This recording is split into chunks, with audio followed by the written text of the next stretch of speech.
out your fabric, the larger piece 17 inches by 10.5 and 3 smaller pieces 4.5 by 3 inches. If you can use pinking shears, that's great because it helps to prevent fraying, but if not, it doesn't matter. Fold over all the short edges. If you're pinked, it's enough to fold it once. If it's not pinked, it might be better to fold it twice to hide the raw edges. And we're going to do the same on each of these short pieces. So you can do all this sewing in one continuous go, which saves on time and thread. So start with your one end of your short pieces.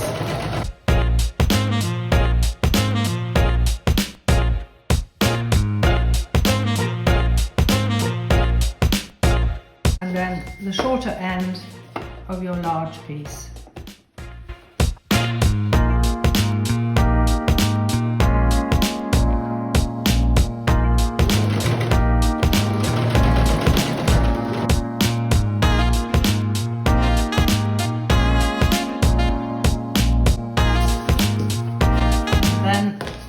We're going to do the other side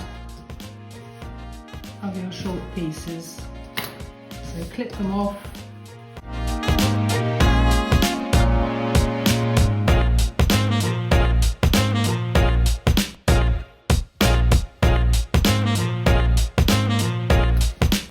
Clip off your larger piece.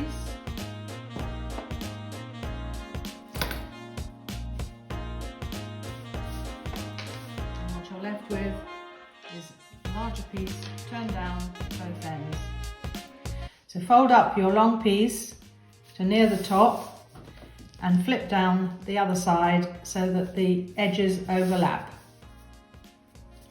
Hold together with a pin.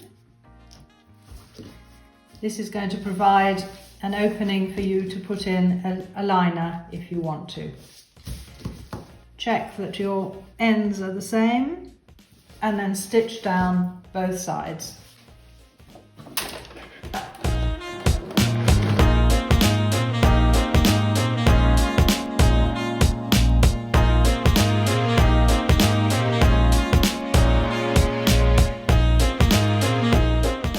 Make sure that both sides are stitched. So, coming over to your ironing board, you can now turn your mask the right way round, using your finger to push out the corners.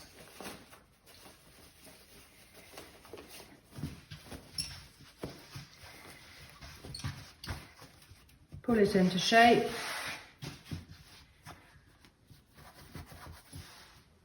And iron.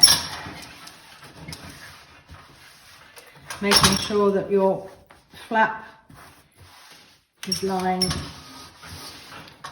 flat one piece over the other. Then you have your 3 short pieces folded over and stitched on both sides. Each one gets folded in half,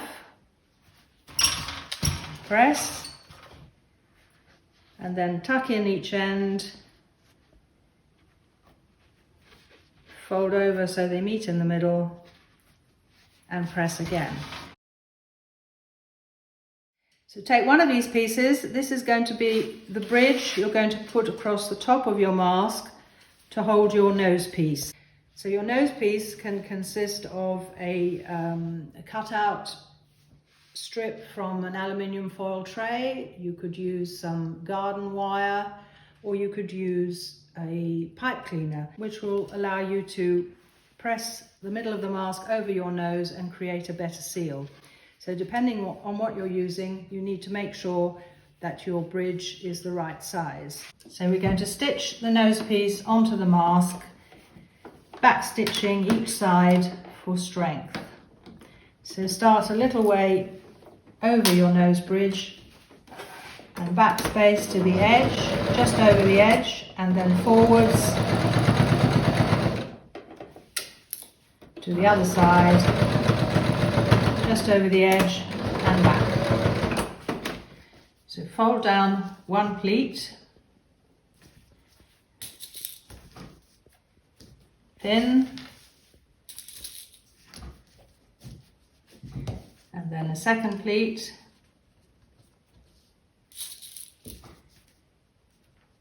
in.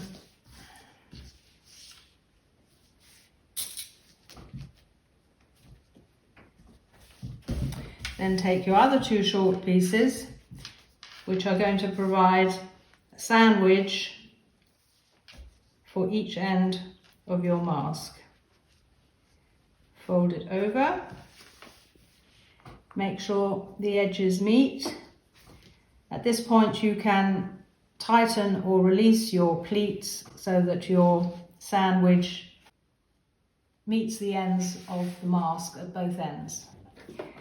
And then back stitching again, go up, down to the other end and back stitch. This is going to provide the channel to hold your elastic or ties. Make sure that the stitching has gone through both sides so that you have formed a little tunnel here. Cut off your threads and do the same on the other side.